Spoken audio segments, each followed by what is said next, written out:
Wah, hari ini, malam ini di Sabah, di Sutra Harbour tu, ada pertemuan Haji Jinor, Ketua Menteri Sabah, dengan pempengaruh TikTokers ke, influencer ke, YouTuber ke. Ni, jemputan kepada orang ni. Apa tujuan dia ni? Kita mau tahu juga apa tujuan Haji Ji dan kerajaan JRS kumpulin.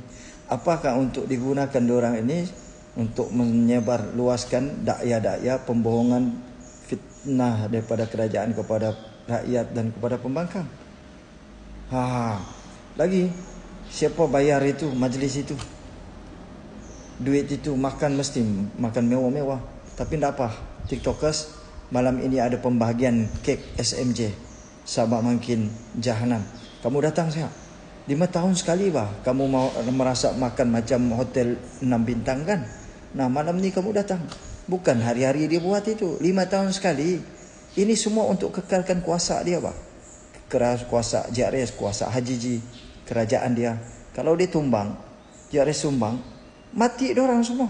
Fail-fail rasuah, adun-adun ini akan dibongkar semua. Jadi diorang mau gunakan influencer ni, TikTokers ke apa semua, untuk menjalankan kerja-kerja JRS lah. Apa lagi untuk menipu lah. Dia bawa naratif-naratif baru, pembohongan di hadapan rakyat. Undik kamu JRS, undik kamu Haji Ji, kerana ini kerajaan baik.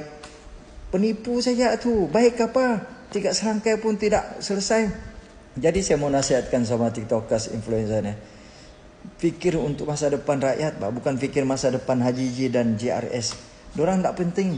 Rakyat ini 2 juta lebih mau dijaga. Jangan jadi karabau JRS, jangan jadi karabau Haji Ji. Ini yang kamu kena fikir.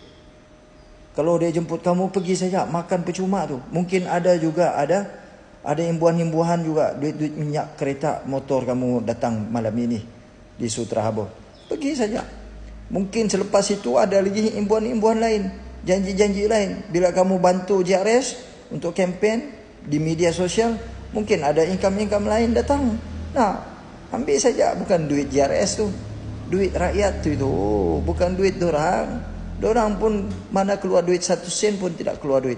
Jadi rakyat, influencer dan sebagainya, TikTokers, ingat, masa depan rakyat Sabah ni terletak pada nasib kita hari ini, kesusahan rakyat hari ini, bukan pada Haji Ji, bukan pada JRS. Masa depan kita ni perlu kita undi parti yang betul-betul, pemimpin yang betul-betul. Kita tolak JRS, kita tolak Haji Ji. #selamatkan Sabah itu lebih penting berbanding dengan membuat dakwah pembohongan naratif baru daripada JRS.